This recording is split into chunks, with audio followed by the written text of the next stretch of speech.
Autre site qui consomme une quantité d'eau considérable, les data centers. Les milliers de serveurs dégagent une chaleur monumentale pour stocker toutes nos données. Des lieux, vous allez le voir, étonnants et hautement sécurisés qui vont se multiplier dans les années qui viennent. Ce soir, vous allez visiter le plus grand data center de France qui a exceptionnellement accepté de nous ouvrir ses portes. Un reportage signé Ariel Camus et Quentin Trigodet.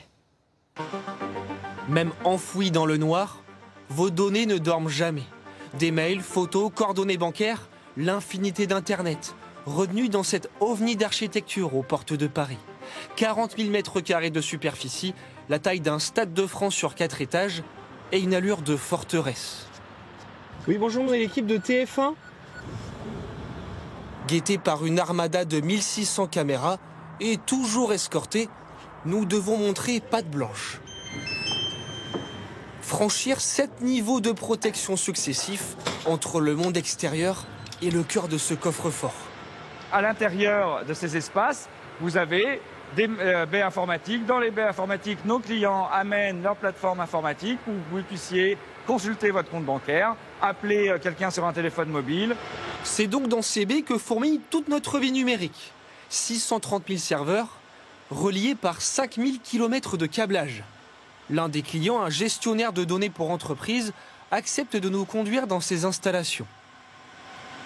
À l'intérieur, le niveau sonore des machines atteint celui d'un gros lave-linge. On est arrivé à des usages tellement consommateurs d'énergie et de climatisation que ça a été déporté dans les data centers. C'est plus possible, sauf dans les grands groupes, d'avoir des salles informatiques. Mais si l'entreprise a installé ses serveurs ici, c'est surtout pour la redondance. C'est-à-dire qu'en cas de panne, le moindre système est équipé d'un doublon de secours. On a des arrivées électriques qui sont de bien meilleure qualité, avec de la redondance électrique. La climatisation, par exemple, tout est redondé. Donc ça nous sécurise. Grands industriels, opérateurs télécoms ou entreprises du secteur militaire, une centaine de clients à l'image du lieu, hors norme. Mais tout ce qui les concerne est strictement confidentiel. Leur nom, tout comme les montants des loyers à verser pour le stockage des données. Pour sortir un tel mastodonte de terre, 1,15 milliard d'euros ont été investis. Le chantier a duré 5 ans. Nous allons aller dans un espace très particulier qui est en fait le cœur névralgique de tous les data centers. Il existe un lieu encore plus inaccessible. On va y aller maintenant. Où seule une dizaine de personnes peuvent s'aventurer. Et donc il faut badger à chaque pièce en fait. Tout à fait. Toujours le niveau de sécurité extrême. Voici la Meet Me Room, le carrefour numérique, là où tous les câbles, toutes les fibres des baies du data center se rejoignent. Et ce que vous voyez ici, c'est un nœud de raccordement en fibre optique. Et il vaut mieux ne faire aucun geste brusque. Là, si moi je déconnecte, par exemple, ce lien-là avec ce lien-là, si ça se trouve, j'ai déconnecté la bourse française ou de New York, j'ai déconnecté un flux vidéo, j'ai déconnecté quelqu'un qui regardait le match de foot d'hier soir.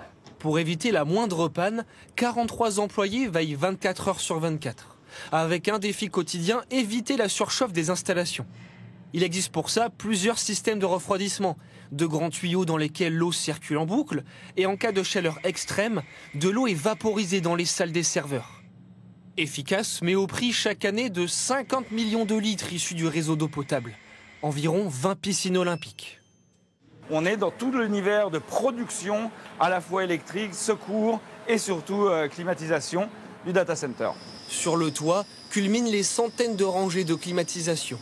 Le nerf du data center. De la même façon que vous régulez votre réfrigérateur pour avoir toujours 4 degrés à l'intérieur, et bien de la même façon, on va réguler, nous, pour avoir toujours 24 degrés sur les faces avant des machines qu'on doit refroidir. Et ce n'est pas tout. L'édifice entier mobilise 130 MW d'électricité pour tourner. C'est ce que consomme une ville de la taille de Perpignan. On est beaucoup plus proche du pilotage d'une centrale nucléaire que d'un entrepôt logistique. Et ces centres pullulent. 35 verront le jour en France dans les prochaines années. Plus nombreux, plus gros et voraces en énergie, pour répondre aux clics, aux besoins de l'IA, pour un monde numérique où tout va toujours plus vite.